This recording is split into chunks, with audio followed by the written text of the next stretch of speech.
2 programas de radio, tanto en fórmula como en imagen, escribo constantemente y estoy también alimentando las redes sociales.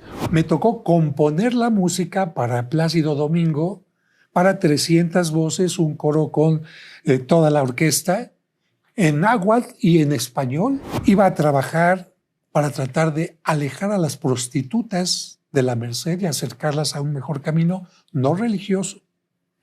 Y a los ladrones de la Merced, imagínate.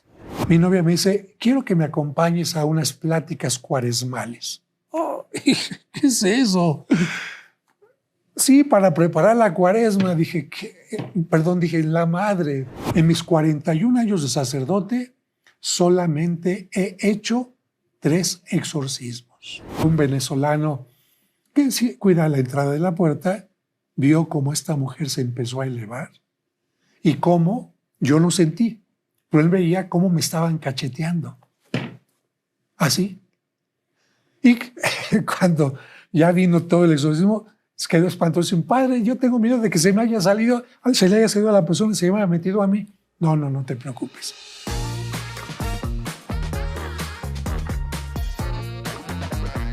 Oigan, nada peor que la tos atravesándose justo en el mejor momento. Pero Sensibit XP está contigo. Alivia la tos y también la gripa para que vuelvas a sentirte bien rapidísimo. Así que ya sabes, cuando el cuerpo se complica, tú sigues con Sensibit XP.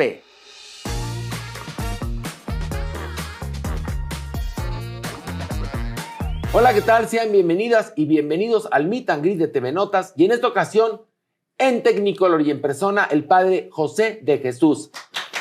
¡Bravo, padre! ¡Bravo! ¡Bravo! Bienvenido, padre. Muchas gracias, estás? Qué gusto tenerte. Bien, y sobre todo contento de poder verte, escucharte y compartir pensamientos que quizás con otra gente no tendría. Ay, padre, muchas gracias. Oye, padre, tú tienes alma de padre, pero corazón de farandulero. Bueno, yo creo que tendremos que decir lo siguiente. A ver, ¿cuál es el concepto de sacerdote que tiene la gente? Ajá. ¿Tú qué crees que un sacerdote hace durante el día? Pues tendrá actividades relativas a, no sé si se encarga de una región, o se encarga de su iglesia, o se encarga, va a ver a sus feligreses. Bueno, yo te digo, ok, llego a los departamentos, la gente está cocinando, los niños están en la escuela, Ajá. Los señores están trabajando. En la mañana, ¿quién te atiende? Nadie te recibe. Es cierto, de repente podemos ir a visitar a algún enfermo, alguna enferma, pero no siempre hay entonces, enfermos. Sí le atiné, ¿no? Entonces, sí le atiné. Pero, sin embargo, hay muchas cosas que la gente tiene equivocados. Por ejemplo, piensa, el padre se la pasa todo el día en misas, es un misero y no tiene más tiempo que otras cosas que hacer. Ajá. Y esto no es correcto. Tenemos 1 o 2 misas al día, que es lo que está permitido, y todo el demás tiempo lo tenemos para tener un acercamiento a la gente, pero ¿de qué forma? Acercamiento a enfermos, atender alguna funeraria, y luego hay mucho tiempo libre. Y precisamente ese tiempo libre es el que yo ocupo para llegar más allá de la parroquia a través de las redes sociales. Tengo 1,5 millones, ya un poco más de seguidores en mi canal de YouTube, 200,000 en TikTok, de tal manera que yo ocupo ese medio para llevar psicología, porque la espiritualidad va unida también a la psicología, Okay. Arte, porque soy especialista en arte también, y por supuesto también me he metido en los últimos años a llevar un poco de luz y acompañamiento a algunos personajes de la farándula, pero también más allá al camarógrafo, al maquillista, etcétera, etcétera, los que no se ven a cuadro y que forman parte también de una comunidad de fe. Que entonces, una de tus labores es estar presente en los medios de comunicación. Es correcto. Una de las labores y la que menos tiempo le dedico. Okay. Porque estoy en la parroquia, restaurando una parroquia, estoy también como capellán de todos los leprosos del país también. Uh-huh. Tengo 2 programas de radio, tanto en fórmula como en imagen. Escribo constantemente y estoy también alimentando las redes sociales. Padre, eres todo un padre moderno. Bueno, yo creo que... Porque no todos los padres son como tú. No. Y yo lamento que algunos no han entendido, como decía el Papa Francisco, que hay que salir de la parroquia a buscar a la gente. Yo creo que sí, Cada vez es exactamente. menos gente que asiste a la parroquia. Hay que acudir y buscarlos porque casi todo el mundo tiene necesidades de tipo espiritual, independientemente del credo que tenga. Sí. Se sienten abandonados por Dios, independientemente de lo que crean. Tienen alguna enfermedad, un problema de amor, falta de autoestima. Se sienten discriminados, como mucha gente que tiene un color de piel moreno, que son indígenas, que tienen una tendencia sexual distinta, etc. Entonces hay que acudir a esa gente y tratar de darle un ánimo en la vida para que tenga una forma distinta de vivir. Tú siempre has sido muy receptivo justamente en el tema de la diversidad sexual, ¿no? Cuando vemos que en la Iglesia Católica pues hay una reticencia al respecto, pero en tu caso veo que lo que tú hablas es de aceptación, de cariño y de empatía. Yo creo que más allá de partidos políticos, credos religiosos, gustos sexuales, etcétera, existen las personas. Sí. Tú no puedes etiquetar a una persona simplemente y quedarte con esa etiqueta. Cualquier persona, crea lo que crea, sienta lo que sienta, guste lo que guste, es una persona y merece respeto. Y a partir de ahí podemos empezar a dialogar y a platicar. Quizás no estaré de acuerdo con algunas cosas que tú piensas, crees, sientes, pero tú tampoco estarás de acuerdo con algo que yo no tengo y no te guste. Sin embargo, habrá muchas cosas en las que podemos coincidir. Ahora, imagínate, en la propia familia, uno de mis primos era homosexual. Ajá. Entonces, tú de repente cuando escuchas tal persona está pervertida o tuvo un papá demasiado exigente, una mamá muy consentidora, estos, digamos, elementos que mucha gente dice, por eso resultó gay. Yo analizando a su papá, a su mamá, etcétera, yo digo, no hay ninguna razón para que él haya sido así. Y por lo tanto, tú tienes que decir, independientemente de eso, te respeto. No, además, yo en lo personal creo que cualquier identidad de género u orientación sexual is okay. Claro, Para claro. mí están perfectos, que cada quien haga de su vida que se convierta cada persona en su mejor versión. Cada persona tiene que derecho a hacer lo que ella quiere, lo que ella busca, tener una felicidad. Y aquí ya vendría de repente, oiga, padre, ¿y la religión? Bueno, yo digo, mira, nos tratamos como personas. Ahora, si me preguntas qué dice el budismo acerca de esto, o qué dice el judaísmo o esto, y el cristianismo, yo te diría, esto es lo que dice. Pero esto no significa que yo te lo tenga que imponer y que tú lo tengas que aceptar, ¿no? De tal manera que hay un diálogo que se va profundizando cada vez más. Oye, me decías un momento que cada vez la gente va menos a las iglesias. ¿Está la Iglesia Católica en crisis? Yo diría que si hablamos de crisis como una oportunidad de cambiar, de mejorar, de crecer, sí. Y qué bueno que siempre haya crisis. Lo que te puedo decir es que si antes, por ejemplo, había solamente una televisora, ¿qué es lo que veía la gente? Eso. Si después hubo 2 o 3 o 4 o 5 y ahora hay todas las televisoras y plataformas, la gente tiene la oportunidad de entrar a una y otra. En un principio había únicamente la religión católica y unos cuantos protestantes. El judaísmo no recibe gente, ¿no? El islam no tiene presencia en México y de repente empezó a entrar el budismo, el hinduismo y una gran cantidad de religiones, vamos a llamar evangélicas, que abrieron una posibilidad cada vez mayor y por esto mucha gente ha dicho, me voy acá, le busco acá, o ya me metí aquí, me salgo y le vuelvo a regresar, en fin. En ese sentido creo que la gente va teniendo como más conciencia de qué es lo que quiere creer, qué es lo que le conviene y por eso decide o me quedo o me salgo, o me quedo, me salgo y vuelvo a regresar, pero con más conciencia.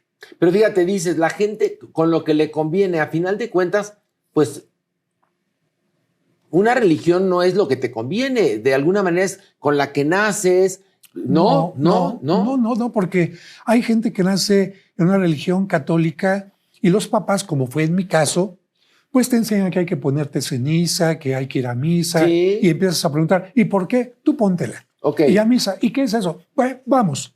Yo fui muy rebelde hasta los 18 años, no estaba contento con la iglesia, porque yo preguntaba muchas cosas a mis papás que eran de Coahuila y que pues tenían cierta educación, pero no supieron responder. Ajá. Por eso, ahora que empecé a entender y me hice sacerdote, dije, lo que voy a predicar quiero que la gente lo entienda. Entonces, el nacer en una religión puede no ser lo más adecuado. Si naces en esa religión y te enseñan los valores, te enseñan que la religión tiene que ver con tu vida diaria, etcétera, qué bien. Pero si no, se vale salirse, buscar qué es aquello que más te convence, qué es aquello que más te llena, y entonces ya no es una herencia la religión, sino es una decisión personal. Entonces, se vale, a final de cuentas, con la que te identifiques tú. ¿Es correcto? ¿Sí? Con la que vaya de acuerdo a tus valores, a tu idiosincrasia, a tu forma de ser. Correcto. Se vale. Se vale totalmente. A pesar de haber nacido dentro de la Iglesia Católica, bautizado, confirmado, primera comunión, etcétera, se vale cambiarse de religión y la gente lo hace. Yo creo que sí. Eso se llama apostasía desde el punto de vista de la iglesia, pero desde fuera de la iglesia simplemente se llama no estaba convencido de algo. Exactamente, y me cambio. Me cambio. Y ¿no? me cambio. Oye, padre, estaba buscando en toda la información. ¿Cuántos libros has escrito, padre? Bueno, hasta ahorita 17 libros. 17 libros. Sí. ¿Y qué es lo que te preocupa comunicar?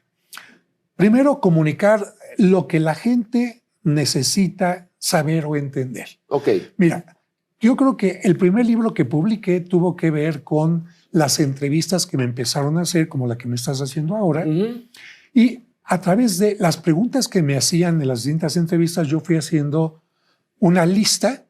¿Qué es lo que más me preguntaban? Si repetía 1, 2, 3, 4, 5, le iba poniendo palomita. A ver, perdón que te interrumpa. ¿Qué es lo que más te han preguntado? Por ejemplo, diferencia entre católicos y protestantes. Ok. Cristo tuvo hermanos. Ok. El tema de la Santa Muerte, la Ouija, el espiritismo, es pecado la masturbación, en fin. Entonces, a través de todas estas preguntas, saqué un libro con Planeta que fue Pregúntale al Padre José, con preguntas y respuestas de sexo, de religiones, de ciencias ocultas, de historia, etc. Después, como mucha gente, tengo estudios de psicología también, mucha gente me iba a sacar una entrevista y tenía problemas con la pareja, problemas de que se dejaban manipular, etc.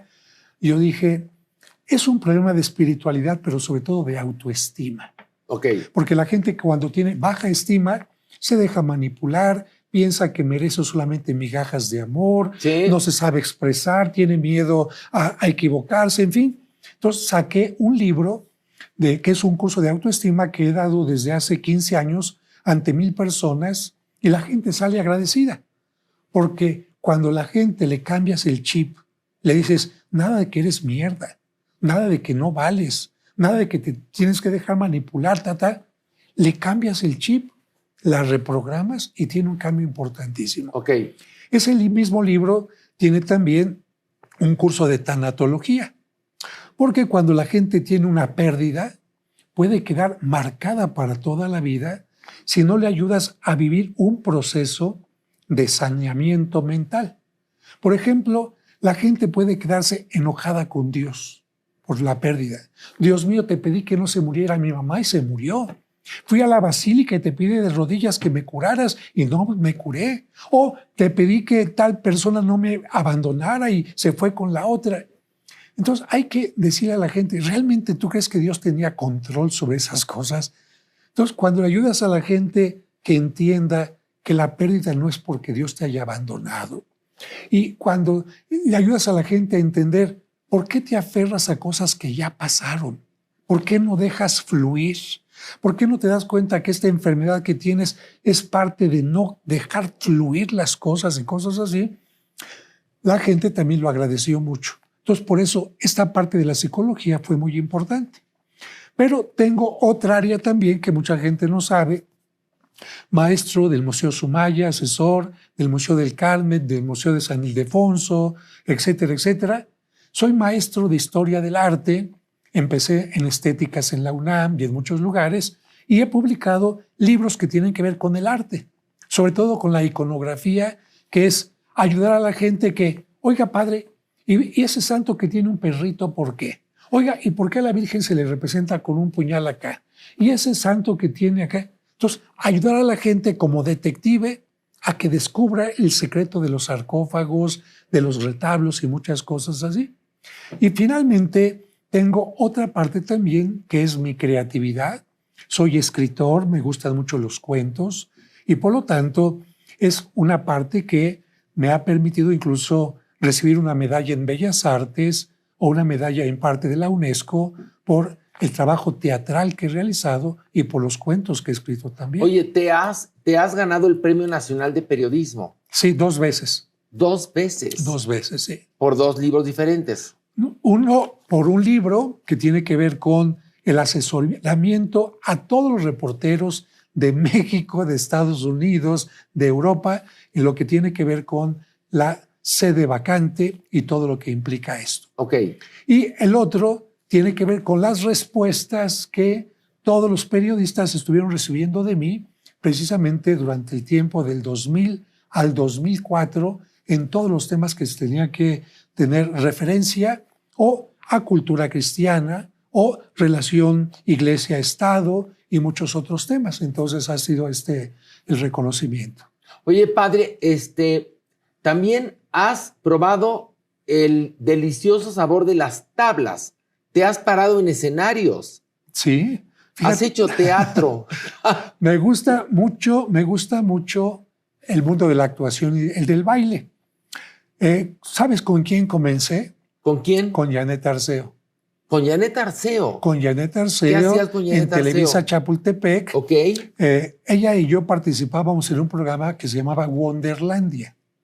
Claro, Wonderlandia, que pasaba los sábados o los domingos en la mañana, ¿no? En la tardecita más bien, Okay. con Genaro Moreno, sí. con Pili y Rosita. Yo salía ahí actuando y bailando.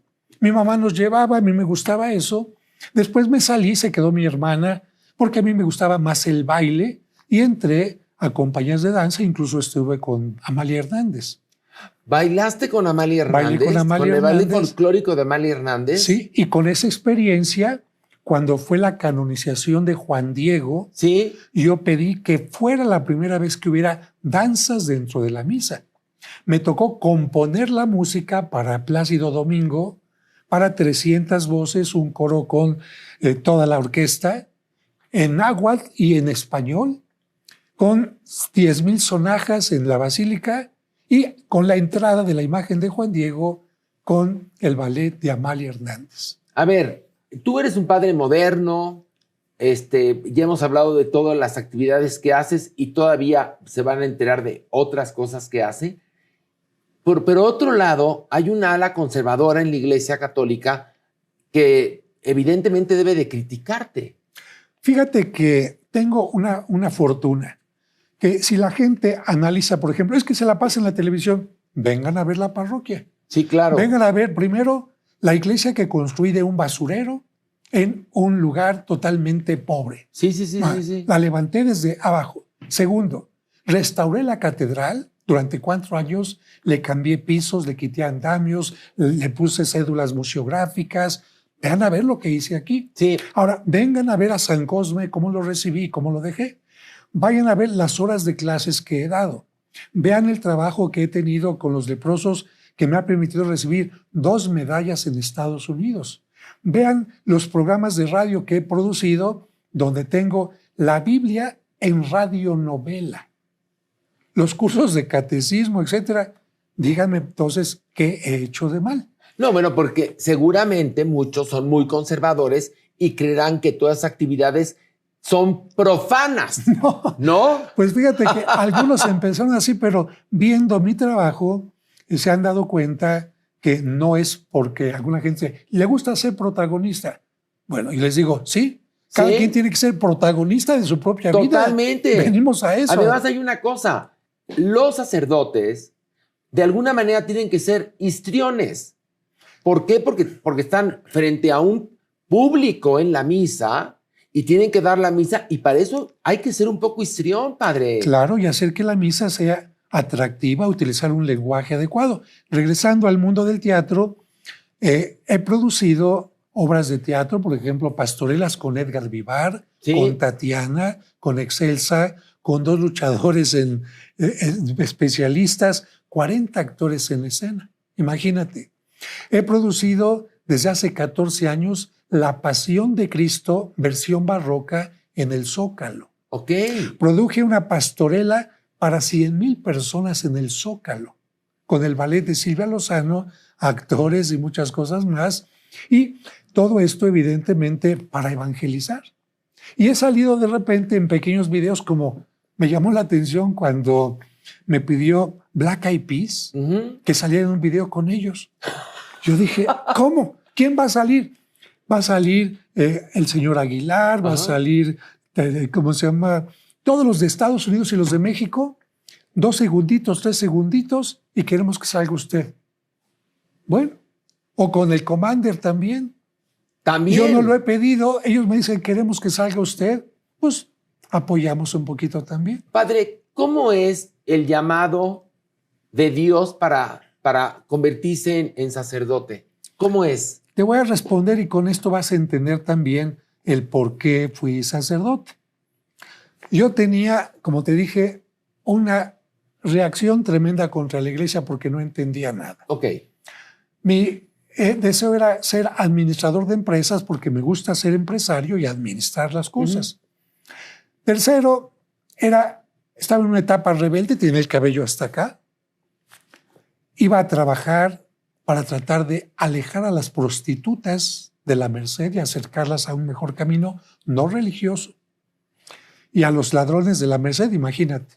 Por lo que llegaba a mi casa a veces muy noche y mi papá me sacaba a la cama si no llegaba a dormir a la hora determinada. Bueno, así me veían en la casa como rebelde.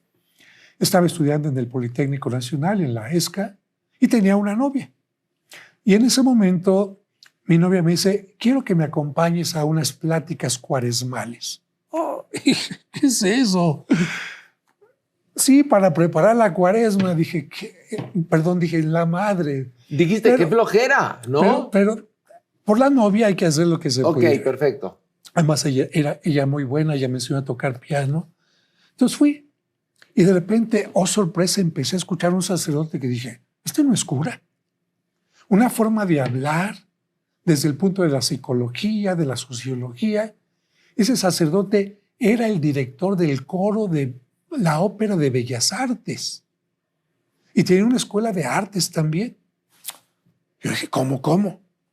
Toda la semana me la pasé contentísimo escuchándolo, porque hablaba del ser humano, hablaba de un Dios totalmente distinto al que me habían enseñado, de una iglesia comprometida. Y entonces un día me le acerqué, oiga, para ser sacerdote uno tiene que ser como. Y me dijo, para ser un verdadero sacerdote necesitas tener conocimiento de psicología, de pedagogía, de historia, de arte, de esto, el otro. Yo dije, eso es lo que yo quería hacer. Antes de entrar a la escuela de administración, yo dije, yo quiero ser psicólogo para ayudar a la gente y entenderme, sociólogo, quiero ser actor, quiero ser... Y entonces él me dio la respuesta. Y me di cuenta de que realmente un sacerdote, como tú lo mencionas, puede ser psicólogo para orientar a la gente, sociólogo para cambiar la sociedad, pedagogo para ver cómo haces que el catecismo lo entiendan mejor los niños, historiador del arte para que a través del arte, el barroco, el neoclásico, etcétera, ayudes a la gente a cuidar su arte, su patrimonio y crear nuevas iglesias, etcétera. Músico para construir nuevas canciones, en fin, dije, por ahí va. Y entonces, ¿qué es lo que haces? ¿A dónde te diriges? Entonces, después de un poco de crisis, porque yo quería mucho a mi novia, quería tener hijos. Para mí era muy importante tener hijos. Pero después de un tiempo de crisis, dije, voy a entrar al seminario. ¿Y a qué seminario entraste? Y no conocía a ninguno. Sí. Sección amarilla, seminarios, seminario jesuita, rin, no está el encargado. Seminario del Espíritu Santo, rin, ya terminaron los exámenes. Seminario franciscano, Seminario arquidiocesano, me contestaron, mañana es el último día de examen. Fui al seminario, me recibieron con una mala cara porque las greñas, No, claro. vestido como hippie, me hicieron unos exámenes psicológicos y todo, y finalmente me dijeron, queda aceptado, después de una semana me respondieron, puede venir mañana ya al seminario. Yo pensé que ya nunca iba a volver.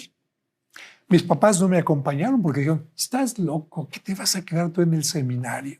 Entonces llegué solo al seminario y cuando llegué, el encargado me dice, no, usted nunca hizo examen aquí, usted no puede entrar. ¿Cómo de que no? Sí vine con usted, padre. No, yo no te conozco. Digo, es que me corté el cabello, porque llegué y así. Claro, claro. Se atacó de la risa y bienvenido. Ok. Y empiezas, ¿vives ahí? Primera sorpresa fue que podía salir los fines de semana. Ok. Para estar con la familia, para estar en una comunidad, empezando a ver lo que era el sacerdocio. Pero el seminario, primero, te pide para que seas sacerdote la licenciatura en filosofía. Entonces, los primeros 4 años fueron la filosofía. Imagínate meter al mundo de la filosofía, conocer la historia del pensamiento del mundo antes de poder llegar profundamente a la religión cristiana, ¿no? Cómo pensaban de Dios en tiempo de los griegos, de los romanos, Pero al mismo tiempo, clases de counseling, de pedagogía, de psicología. Tenemos una estudiantina, clases de teatro. Yo no me salgo. No, claro, de ahí eres, ¿no? Pero muchos sí se salieron. Sí, bueno, porque no era lo suyo. Bueno, porque hay, de entrada cuesta mucho trabajo para algunas y para algunos este tema del voto de castidad. Sí, y la verdad porque algunos pensaban que meterse ahí era simplemente huir de la realidad. Algunos otros también. Hay gente que lo toma así, padre, sí, también. Sí, y afortunadamente hay sacerdotes especialistas para ver quién tiene y quién no tiene vocación. Y te van diciendo. Y además tus calificaciones. Y el que no se levanta a misa a las 6:30 de la mañana, pues no le va a gustar la misa, ciertamente. No, totalmente no. Y después de esta licenciatura en filosofía, vienen 4 años de teología, donde sí ya es importante el estudio del griego, del hebreo, del latín, para conocer bien la Biblia, la historia del pueblo de Israel. ¡Wow! Entonces, 8 años. 8 años, si 2 no me fallan las licenciaturas. cuentas. 8 años. Y después de 8 años, se dice, ¿es una ceremonia? Sí, viene la ordenación sacerdotal. Que es muy impresionante esa ceremonia, ¿no? Porque ponen, quien va a tomar los hábitos se tiene que poner boca abajo, ¿no? Y con los brazos en forma de cruz. ¿Es cierto eso? Eso es cierto, pero antes de llegar a eso, sí tuve algunos enemigos ahí sí en el seminario que no querían que me ordenara. Porque cuando empecé mi apostolado en la filosofía, teníamos que ir a ayudar a una comunidad. Sí. Me tocaba ir al piso de niños de cardiología. Tal es el catecismo. La primera vez que yo llegué con mi idea, les voy a dar su curso completo a los niños del catecismo, pero la realidad fue otra. Los niños que estaban ahí, algunos estaban nada más una semana, otros 2 semanas, otros se morían ahí, sin los papás. Entonces, ¿cómo hablarles de Dios a esos niños? ¿Me voy a vestir de Cepillín? Y empecé a llegar vestido de Cepillín, con la peluca, maquillado, con una maleta para hacer magia. Y claro, en el seminario, este seminarista con peluca y con qué. Vean lo que estoy haciendo. No, pero claro, se quedaron con la forma, no con el fondo. Me empecé a poner en el seminario con los alumnos Jesucristo Superestrella.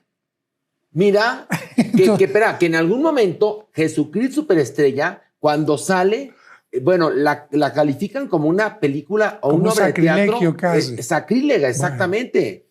Bueno, empecé a dar catecismo con títeres también. O sea, tú como Patch Adams, haz de cuenta. Yo cuando entré al seminario, a ese padre que no me reconocía, le dije, oiga, padre, pregunta, ¿para ser sacerdote tiene que dejarme de gustar la magia, la música, el baile? Me dijo, no, eso lo puedes utilizar. Ok. ¿Y lo has utilizado? Lo he utilizado. Pero entonces cuando llegó el momento de la ordenación, incluso hubo sacerdotes que dijeron, no se debe de ordenar por eso.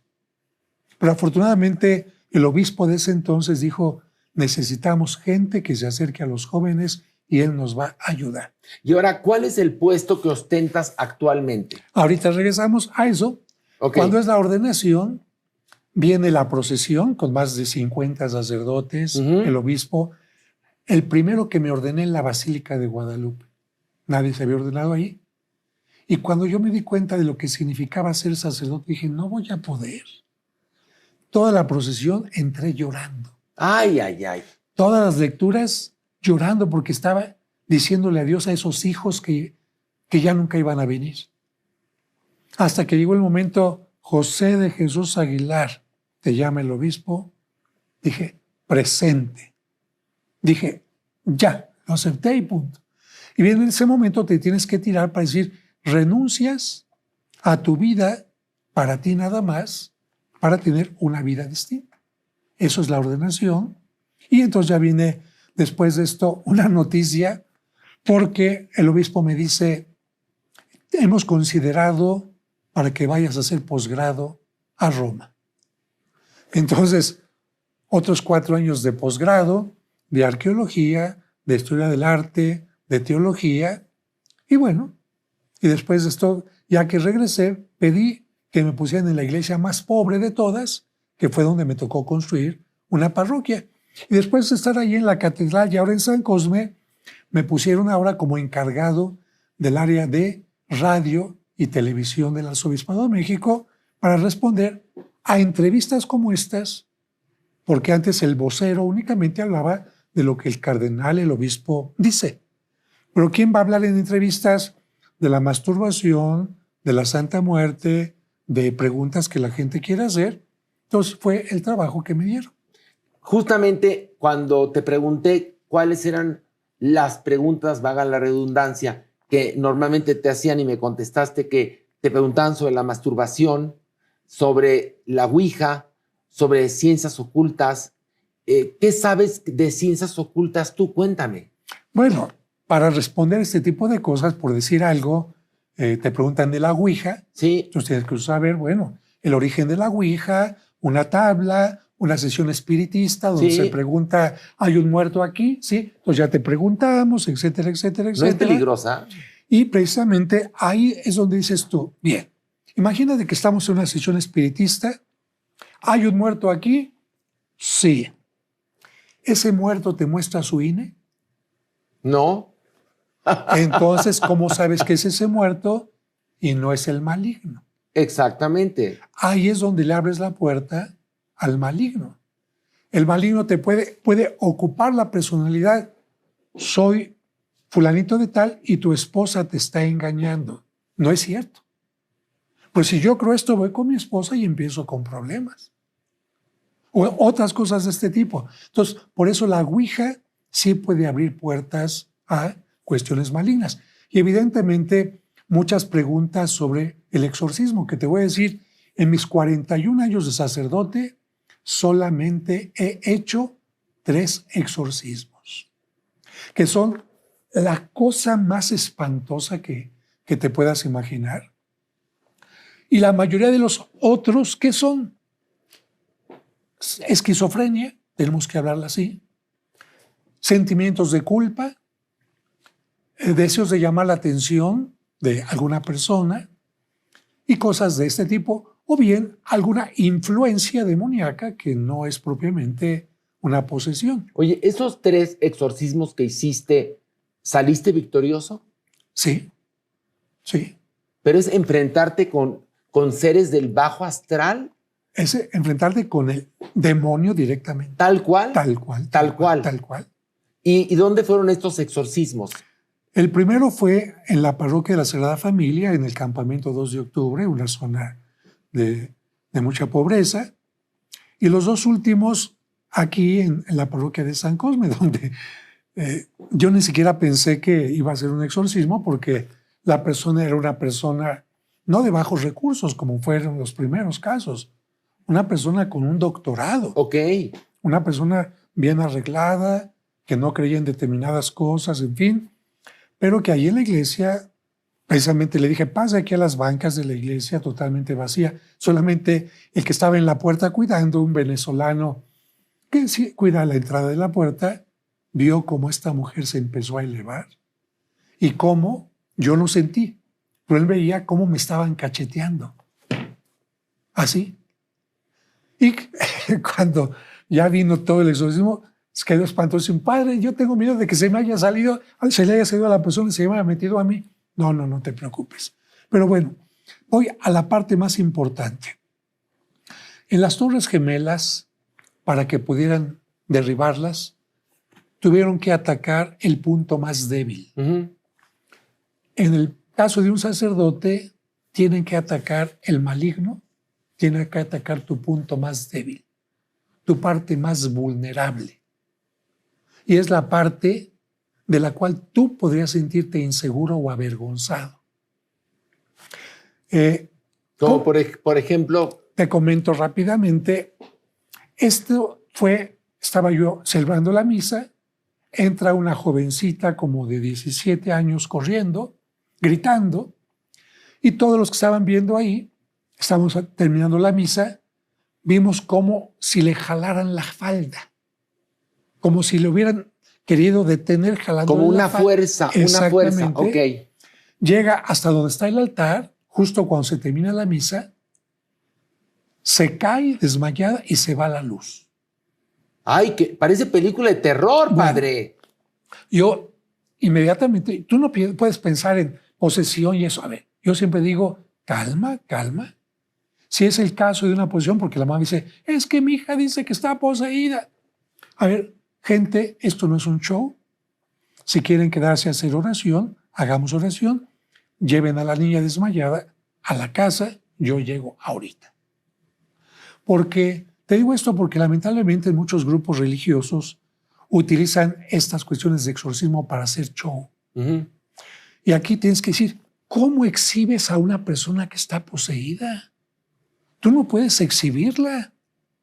¿Cómo se reconoce a una persona poseída? Porque tiene un conocimiento de algo que nunca ha estudiado. Ok. Porque conoce cosas tuyas que nadie le ha dicho, y aquí es lo delicado. Ok. O puede tener una fuerza como de 10 personas más fuertes que ella, al mismo tiempo.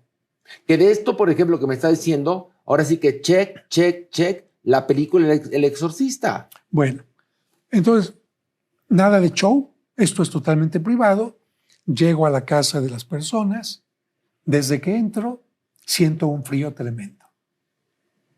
Y tienes que decirle, ¿saben qué? Déjenme solo.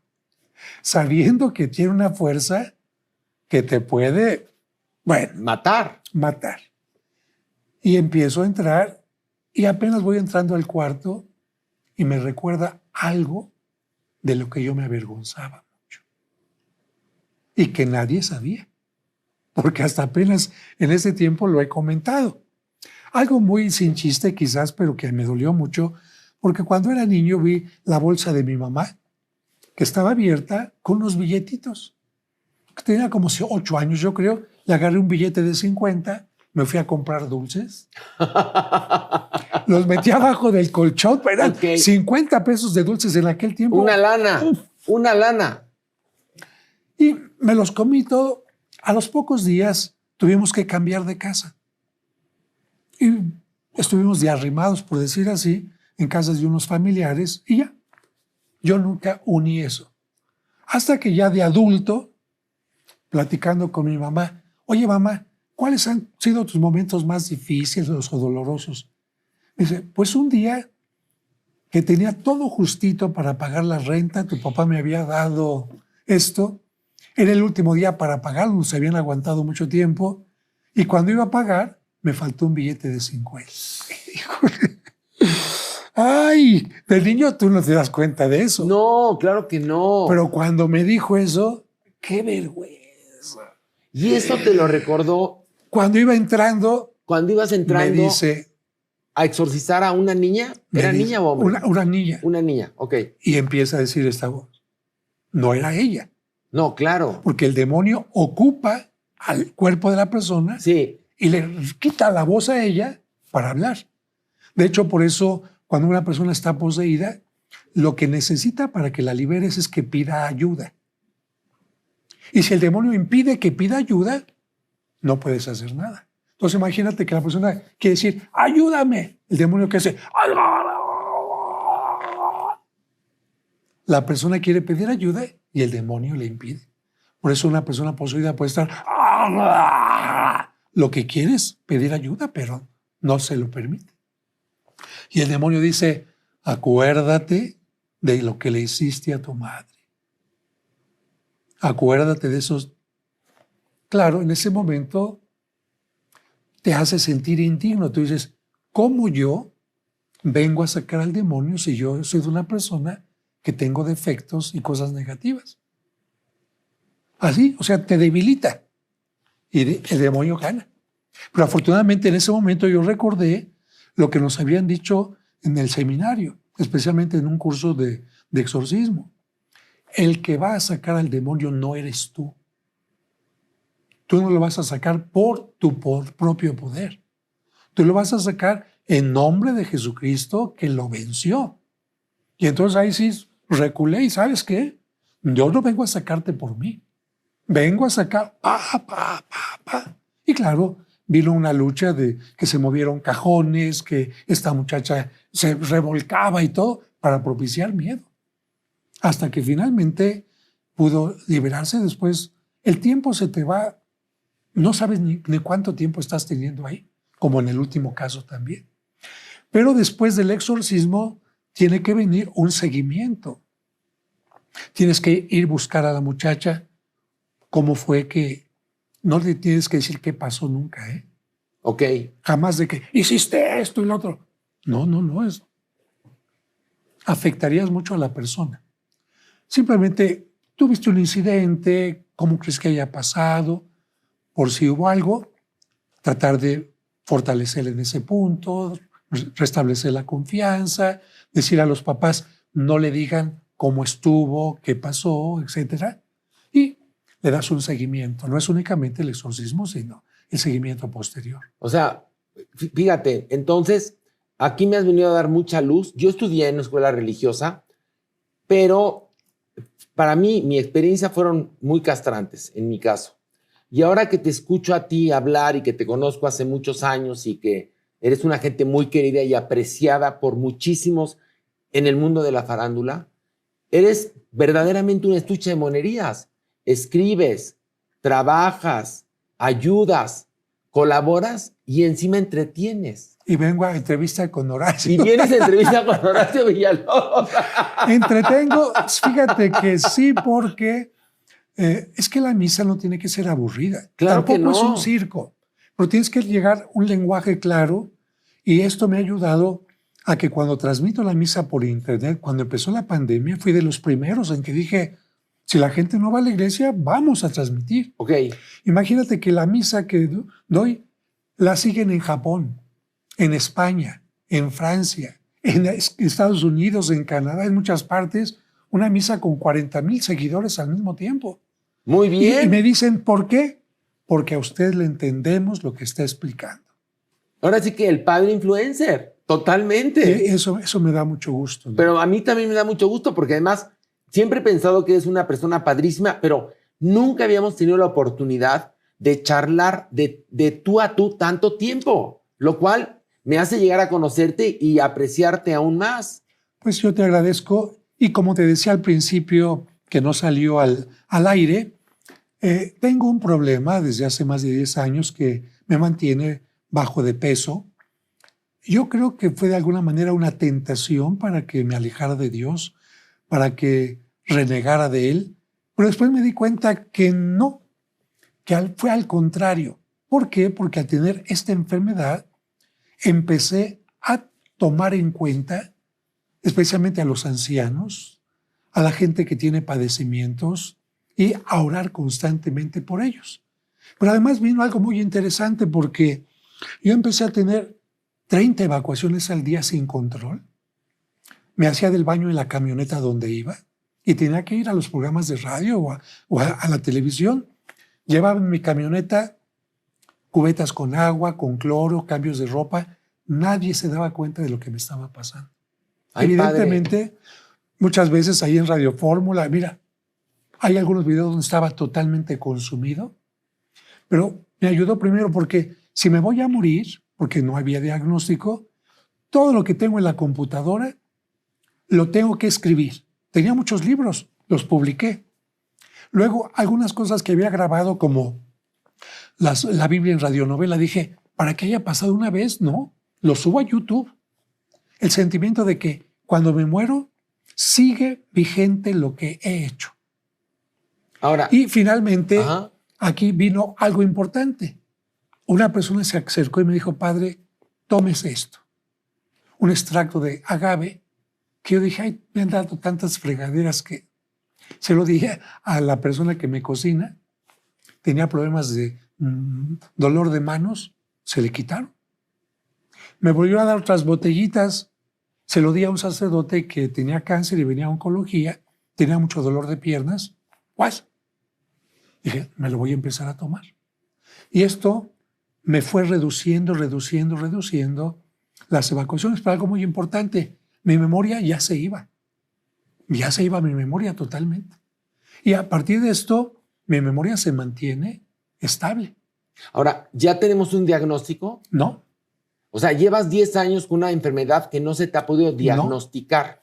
No. Exámenes de gluten, de bacterias orientales, porque viajo mucho a Tierra Santa. Okay. Examen PET, sí. Examen de VIH, sí. Examen de todo. De todo. De todo, nada. Y no se sabe qué es. No se sabe qué es. Por eso mismo me pidieron que recibiera 2 exorcismos, porque quizás, como hablo mucho en contra de la Santa Muerte, en contra de gente que hace tarugada y media, sí, brujería, pudieron haberme hecho eso. Yo le digo a Dios, mira, no. Pero resulta que con este medicamento, por ejemplo, no es medicamento extracto, ayudé a que Fernando del Solar alargara su vida. Mira. He ayudado a que mucha gente se haya mejorado contra el cáncer. Incluso han venido de Colombia a decirme, padre, cáncer en la última etapa, y con esto de usted, mire, ni cicatrices ni nada. Y bueno, lo toma Maxine Gusay, lo toma Yalet, lo toma René Franco, lo toma... ¿Por qué? Porque saben que estreñimiento, bye, colitis, bye. Ahorita la Choco, por ejemplo, lo está empezando a tomar por el cáncer de mama que le volvió a aparecer. Ya lo había tomado en la vez anterior. Y yo digo, si esto me apareció para que toda esta gente se viera beneficiada, qué bueno. Oye, pero por favor, dime cómo se llama el producto, porque lo voy a tomar yo también. Bueno, yo te lo mando, se llama Mimex, es un extracto de agave, no es tequila. ¿Y se toma en pastillas o en qué se toma? Es una cucharada al día únicamente. ¿Y ya con eso? Ya con eso. ¿Y con eso tú te has mejorado muchísimo? Me he mejorado muchísimo. ¿Ya has visto mejoría en otras personas? Si vas a la parroquia, ves la cola de gente y le preguntas a todos ellos y te van a decir, me ha cambiado la vida. Mira nada más. Oye, ¿qué viene para ti? ¿Qué viene? Algo triste desde un cierto punto de vista. Voy a llegar tengo 71, a los 75 años me tengo que retirar. Los sacerdotes, obispos y más adelante el Papa seguramente, cuando cumplimos 75 años, tenemos que retirarnos para dejar sangre nueva. Pero aquí, ¿qué viene? Los sacerdotes no tenemos un asilo, una casa de retiro. Durante todo este tiempo he estado buscando recursos para cómo ayudar a los demás y ahorita voy a tener que empezar a buscar recursos para ver cómo tengo un fondito para poderme retirar. Pero el retiro de una parroquia no significa que no vaya a seguir trabajando. Voy a seguir trabajando en las redes, haciendo las peregrinaciones a Tierra Santa, a los santuarios italianos y escribiendo. Oye, pero ¿la congregación no se encarga de sus adultos mayores? En el caso de los franciscanos, legionarios de Cristo, dominicos, etcétera, sí. En el caso de los diocesanos, ¿no? No. No. Pues podrías tú impulsarlo, padre, ya que eres tan activo. Sí, de hecho estoy impulsándolo y fíjate que me obsequiaron, me dijeron que era para mí mismo, pero dije no, yo no puedo utilizar esto, lo voy a utilizar para una casa de adultos mayores. Me obsequiaron una obra de Clemente Orozco. Ah, mira, muy bien. Entonces, mi idea es ofrecérsela al doctor Simi, Sí. ofrecérsela al señor Slim, para que con lo que ellos puedan comprar esta obra, se pueda tener ya un fondo para los ancianos. Pero estamos viendo ahorita en lo que significa todo este proceso, pero esa es la idea, crear una fundación para adultos mayores sacerdotes. Porque además, perdón, deberían de entender en tu congregación que a final de cuentas un sacerdote está solo en la vida. Es ¿no? que no solamente la congregación, sino los fieles. ¿Qué es lo que pasa con los fieles cuando llega un sacerdote viejito? Ya no se le entiende. Sí, no, ya. Ya no puede. Ya cámbienlo, ya quítenlo. Exactamente. Entonces tenemos que crear conciencia primero entre la gente de que ayuden a los sacerdotes ancianos. Pero además hay una cosa, tú a los 75 años puedes estar regio. ¿Quién sabe? Bueno, como dirían, Dios mediante, ¿no? Dios mediante, pero hay claro. gente que, por ejemplo, la actriz Luz María Aguilar tiene 90 años y está activa, trabajando, haciendo telenovelas. Es decir, 90, o sea, mucho más de 75. Sergio Corona, Eric del Castillo. Sergio Corona, Eric del Castillo. ¿Cuánta gente hay? El señor Slim. Sí, también, claro. ¿No? Que están activos. Entonces, un sacerdote, ya los 75 años de hoy no son los 75 años de hace 20 años. No, yo creo que le voy a pedir al señor Juan Osorio o al señor Erros que me den papelitos de viejito en las novelas y ahí ahí voy saliendo. Pues sí. Tenemos mucho padre para rato, por favor. Pero tienes que seguir haciendo cosas. Eres una persona que constantemente está edificando. Pues gracias, Horacito. Igual que tú en Farándula, ¿verdad? Hay que ser creativos, buscar siempre qué viene nuevo y algo importante, rodearte de personas que te ayudan. Porque yo creo que lo que he hecho, alguien dirá, tiene 50 premios de esto acá, por allá, por allá. Yo le digo a la gente, ¿saben qué? Evidentemente es mi fe en Dios que me acompaña, pero los equipos que he tenido. La gente que está siempre cerca de uno es la que te hace hacer tantas y tantas cosas, ¿no? Y yo creo que tu equipo ha sido maravilloso y qué bueno que estés rodeado de ese equipo. Bueno, pues yo, fíjate, qué chistoso.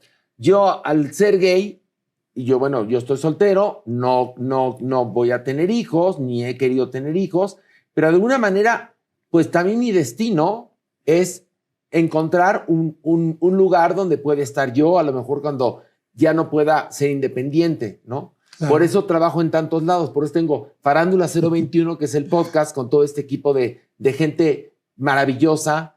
Tengo Extra Noticias en ADN 40, la de 8 en ADN 40, el Meet and Greet aquí en TV Notas, o sea, también uno tiene que trabajarle. Pues, claro, porque, así es la vida. Como bien dices tú, para hacer mi fondito, ¿no? Bueno, qué bueno, pues yo te felicito, te agradezco esta entrevista y si alguna gente quiere seguirme en mi canal de YouTube, Padre José de Jesús Aguilar, ahí está mi canal de YouTube para que me sigan. Que tienes nada más y nada menos que 1,5 millones de seguidores. Ya ¿no? 1,600,000 por ahí. Ay, mándame algunos, padre, para mi canal de YouTube. Bueno, seguramente que te van a seguir. ¿Cuál es tu canal? Tengo dos. El Meet and Greet, por supuesto, que es donde están viendo esta entrevista.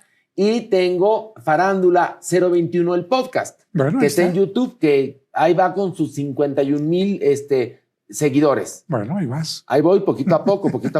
Pues fue un placer tenerte aquí. Gracias por tu tiempo. Gracias por tu tiempo, por la confianza, por hablar con tanta verdad y por ayudar a tanta gente, Padre. Gracias a ti nuevamente. Un aplauso para el Padre José de Jesús. ¡Bravo!